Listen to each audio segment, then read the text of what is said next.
ทุกองค์ขอเจริญพรกับตนญาติโยมทุกคนทุกท่านที่มาร่วมเฮ็ดบุญเฮ็ดทานเพื่อจะได้อุทิศหามื้อลางยามแม่จันทร์แพงสุขสวัสดิ์ในมื้อนี้เป็นมื้อสรุปกรณีต่อไปจะเป็นการอธิบายแสดงธรรมเทศนาให้ญาติโยมได้เพื่อประดับสติปัญญาขอให้ตั้งใจฟังด้วยความเคารพบ่ลบมือกะได้ตั้งใจด้วยความเคารพตั้งแต่ยังมีลางยังจันแพงคนเสียไปญาติพี่น้องลูกหลานก็ได้เฮ็ดบุญเฮ็ดทานบ่ได้ขาดเน้นเพื่อให้เพิ่นได้ไปสู่สุคติเน้นว่าเพื่อให้มือลางยังได้ไปเกิดสุคติที่ดีถึงสุขกับเพิ่นว่าการเฮ็ดบุญนี่เปรียบเป็นปัจจัยเป็นสิ่งที่เอาอาศัยไปสู่ปรโลกคาถาที่เพิ่นตัดเป็นภาษาบาลีว่าปุญญานิปรโลกัสสมิงปฏิตาโหติปันนังความหมายก็คือว่า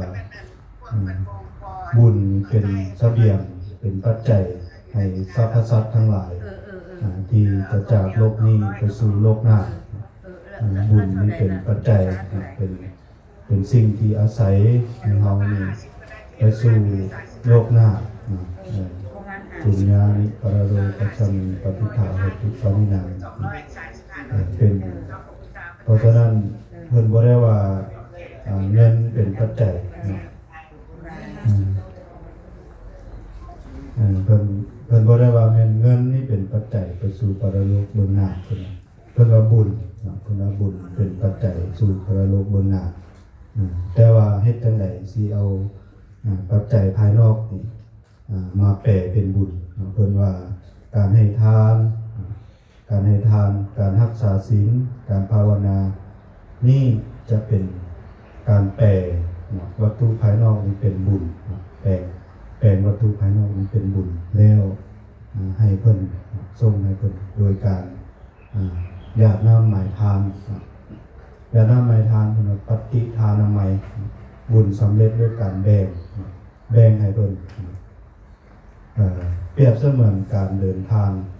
เมื่อเสบียงปัจจัยบ่พอเฮานี่ได้เฮ็ดเพิ่มให้เพิ่นตลอดระยะชีวิตที่เพิ่นได้อยู่นำเฮาเพิ่นก็ได้เฮ็ดคุณงามความดีดังเฮาได้ฮู้ประวัติเพิ่นได้ไหว้พระได้สั่งสอนคำสอนพุทธศาสนาให้ลูกหลานตลอดล้วนแต่เป็นจิตที่เป็นกุศลเป็นบุญหมดได้บุญเพิ่นการสอนลูกหลานธรรมะก็เป็นบุญอันเลิศเพิ่นว่าสัพพะทานังธรรมะทานังสีนาติการให้ทานทั้งหลายทั้งปวงการให้ธรรมะสนะกวสนะการให้ทานทั้งหมดหมายความว่าการสอนลูกหลานการให้สอนลูกหลานให้ตั้งอยู่ในคุณงามความดีตั้งอยู่ในศีลในทานสนะการให้วัตถุภายนอกสัพพะทานังธรรมะทานังสีนาติเพราะฉะนั้นเมื่อได้ฮู้ประวัติของแม่จันแพงเป็นได้สั่งสอนลูกหลานพระพุทธศาสนาสืบทอดคุณงามความดีเพิ่นจะได้เป็นการสร้างสมบุญใหญ่ด้วยชีวิตเพิ่นเองเนาะแล้วดังเพิ่นพระพุทธดังพระสงฆ์ได้สูตรเนาะการไปเกิดในปรโลกเบื้องหน้านี่มี31ภูมิเบื้องต่ำนี่มี4ภูมิเป็นสัตว์นรกเป็นเปรตเป็นอสุรกายเป็นสัตว์เดรัจฉาน5ภูมิแล้วที่จึงเป็นมนุษย์อันนั้นชั้นต่ำสัตว์หรือว่าบุคคลใดที่กระทำความชั่วทางกายวาจาใจด้วยจิตที่เป็นบาปเขาจะไปเกิดอยู่ในภพนั้นนรกนี่ถือว่าเป็นชั้นต่ำที่สุดที่ทรมานบุคคลที่กระทำความชั่วทั้งกายวาจาใจด้วยผลวิบากของจิตนั้นเพราะว่าทางพุทธศาสนาเชื่อผลของกรรม บ่ว่าจะดีหรือชั่วมันจะให้ผลอยู่เสมอนะบ่ว่าบางทีก็พบปัจจุบันนะบางทีก็พบต่อไปก็คือเมื่อเขาตายไปแล้วมันได้เนื้อมันได้ปัจจัยที่ให้เกิดมันจึงส่งผลทันนะและภพที่สูงขึ้นไปนะเพราะว่าจะเป็นเทวดาชั้นต่ำสุดก็จตุมหาราชิกานะเป็นเทวดาที่ชั้นต่ำด้วยอาศัยบุญการให้ทานธรรมดาชั้นต่ำนะทานไปตามพ่อตามแม่โดยบ่มีความเข้าใจลึกซึ้งหยังหรือว่าเพิ่นไปวัดก็ไปนำเพิ่นทานแล้วก็ทานใส่บาตรแล้วก็ใส่ไปซื่อๆบ่ได้มีความเข้าใจลึกซึ้งอันนี้เมื่อเวลามันให้ผลจึงให้ผลแบบบ่เต็มเปี่ยมเนาะจึงว่าได้ไปเกิดในภพภูมิที่เป็นสุขแต่ว่าสุขที่ต่ำเนาะอายุในภพภูมินั้นก็น้อยกว่าเนาะวรรณะผิวพรรณก็จะหยาบกว่าสุขะก็จะมีบ่มีพละกำลังที่เต็มเปี่ยมบ่สู่ภพภูมิที่สูงขึ้นไปจาตุญามาตุสิตานิมรรติสูงขึ้นไปเพราะฉะนั้นเมื่อเรากระทำบุญแล้วอุทิศหาอาศัยบุญที่เพิ่นได้กระทำเองและเรากระทำแล้วก็อุทิศให้นี้จะเป็นปัจจัยที่จะไปสู่ภพภูมิที่ว่าสูงขึ้นไปเป็นสเตชันที่ว่าสูงขึ้นไปไปจอดในภพภูมิที่ดีก็จะได้ไปเกิดอยู่หั่นแล้วก็อายุก็จะยืนที่คารตังที่คะแปลว่ายืนอายุเขาก็จะยืนที่คารตังหิตาเนี่ยทานโสอุปกรรมปฏิหมายความว่าไปเกิดหั่นก็จะอายุยืนเมื่อไปเกิดบอนดีเขาก็จะบ่อยากเปลี่ยนแปลงจะอยู่หั่นบุญนี้จะเป็นตัวตัดสินบ่แม่นปัจจัยภายนอกถ้าบุญเฮาหลายการรักษาศีลก็หลายการให้ทานก็หลายการภาวนาความเข้าใจสัจธรรมของชีวิตก็หลายเขาก็จะไปเกิดอยู่หั่นหลายสูงไปกว่านั้นถ้าบุคคลใดบ่ว่าจะอยู่ในสภาพใดรวยหรือจนก็แต่ถ้ามีความเข้าใจลึกซึ้งเข้าใจสัจธรรมของชีวิตแท้ๆแล้วพิจารณาการเวียนว่ายอยู่ในวัฏสงสารเพราะว่าทางพุทธศาสนาเขาเชื่อในการเวียนว่ายตายเกิดไปตามวัฏจักรของกรรมของการกระทำของเราทำดีก็ไปขึ้นสวรรค์ทำชั่วก็ไปลงนรกแต่ว่าสวรรค์กับนรกนั้นบ่เป็นอมตะคือกับศาสนาอื่นเนาะสวรรค์นรกทางพุทธศาสนาบ่เป็นอมตะไปเกิดอยู่ในพรหมก็แต่อายุยืนนานที่สุดแต่ก็ยังอยู่ในสภาพของอนิจจังทุกขังอนัตตาอยู่เมื่อใดหมดบุญก็จะเวียนมาเกิดเป็นมนุษย์อีกเป็นสัตว์เดรัจฉานเป็นเปรตเป็นอสุรกายตามกรรมของเฮาเวียนอยู่นี่ตายเกิดเป็นว่าอยู่ในวัฏจักรบ่พ้นวัฏจักรแต่เถื่อแต่เมื่อใดบุคคลใดฟังธรรมะของพระพุทธเจ้าพิจารณาเข้าใจท่องแท้สัจธรรมแล้วเห็นว่าการเวียนว่ายตายเกิดเป็นทุกข์เอาควบคุมบ่ได้แล้วเอาตนออกจากวัฏจักรเอาตนออกจากการเวียนว่ายตายเกิดบ่บางคนก็มักได้ยินว่าคันเขาน้อยตายไปนี่เขาน้อยสิบ่ขอมาเกิดเขาน้อยตายไปสิบ่ขอมาเกิดถึงจะเกิด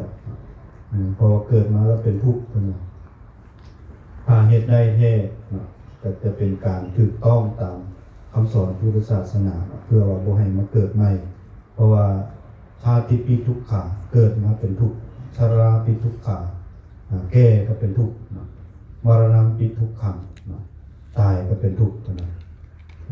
เอาตายนี่คนอื่นเป็นทุกข์ลูกหลานเป็นทุกข์ย้อนความห่วงความใยต่างๆตัวเขาเองบางทีบ่ฮู้ซักเอาตายเอาไปใส่เอาไปด้วยอำนาจของบุญกุศลเขากระทำนั่นวันนี้เมื่อเราพิจารณาว่าการเวียนว่ายตายเกิดในวัฏสงสารนี้ถ้าไปภพภูมิที่ดีก็จะพบ พบหมู่พบครูพบบุคคลที่ดีมีปัญญาได้สนทนาได้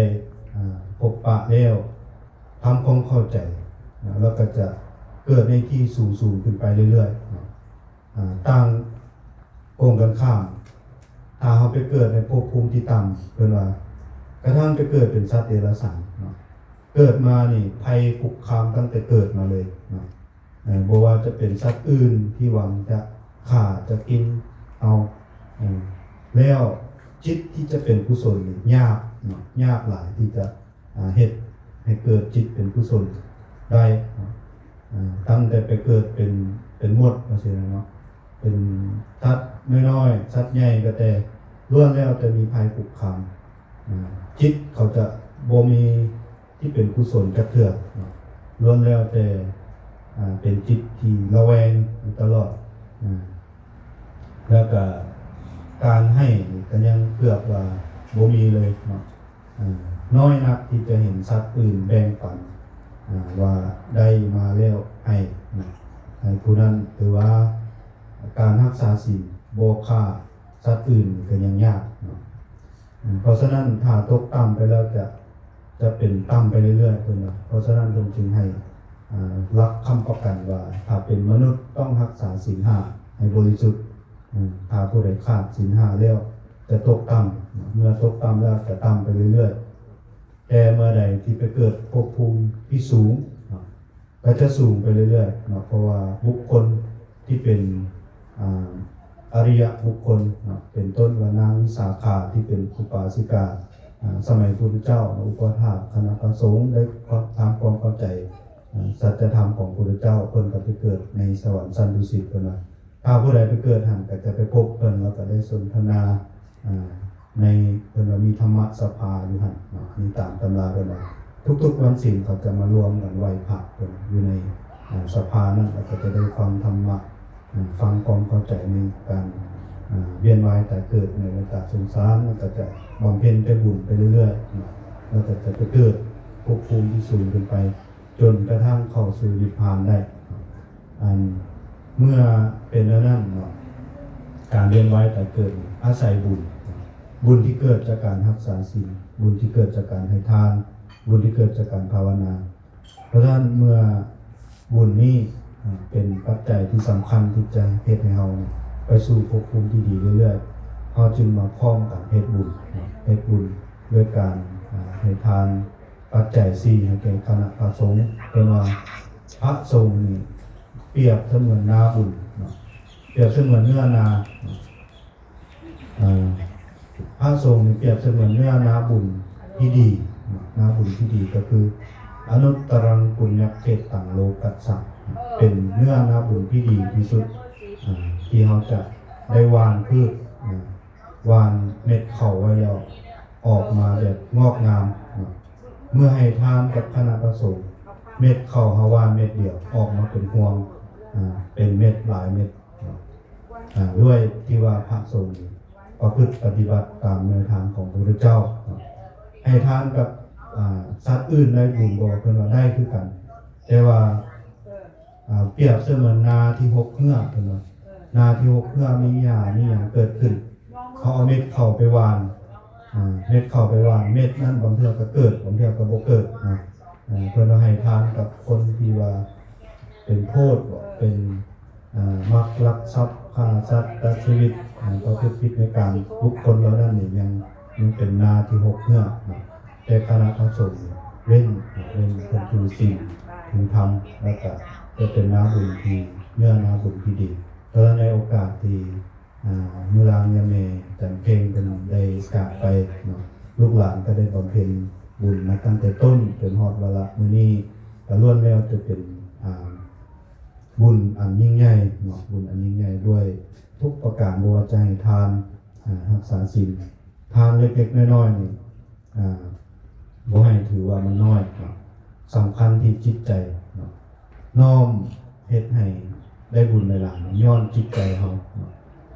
ย้อนจิตใจเฮาคันว่าให้อกุศลมาแทรกแซงอกุศลมาแทรกแซงเมื่อกระทำบุญอยู่เกิดความอิจฉาเกิดความ โมโหโทโสเกิดความอ่าสงสัยต่างๆมาแทรกแซงแล้วบุญเฮาก็จะบั่นทอนไปเนาะแต่เมื่อใดเฮาเฮ็ดบุญแล้วบ่ต้องคิดหลายเนาะน้อมให้อย่างเดียวก็บ่ได้คิดว่าพระสงฆ์เป็นนั้นแล้วนี่สิได้บุญบ่สงสัยเพราะว่าเฮาเชื่อในการให้ทานอย่างเดียวเฮาให้ทานด้วยจิตที่บริสุทธิ์บ่ให้อกุศลมาแทรกแซงเมื่อมันให้ผล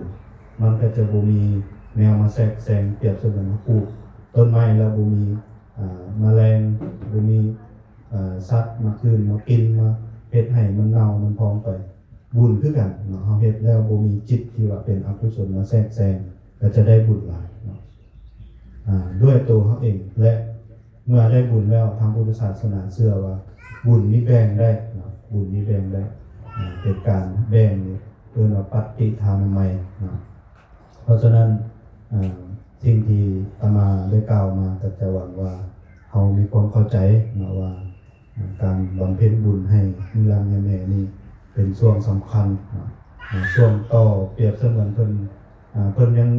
ขี่รถไฟอยู่ว่าซั่นซะเนาะขี่รถไฟแล้วยังบ่ทันลงสถานีใดเฮาก็เลยว่าอยากให้ไปฮอด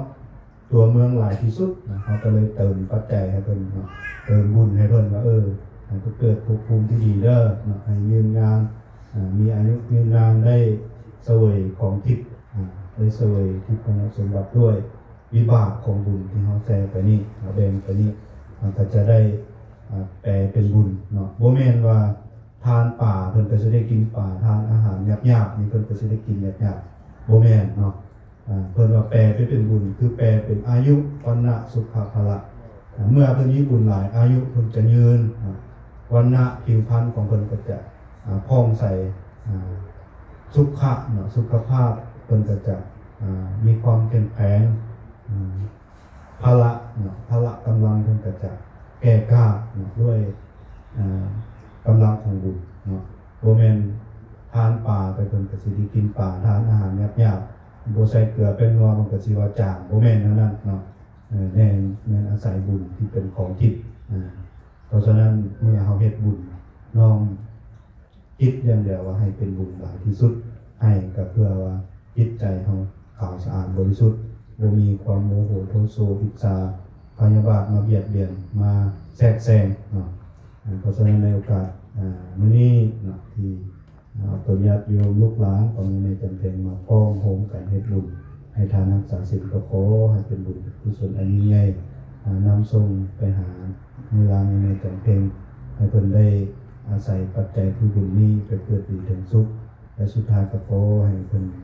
โอใส่ให้พรลูกหลานมีอายุมั่นคนยืนตั้งอยู่ในคุณงามความดีปรารถนาสิ่งหนึ่งประการใดที่ชอบประกอบไปทำก็ขอให้ความปรารถนาของเฮาทุกคนทุกท่านสำเร็จด้วยกันทุกคนทุกท่านด้วยเถิด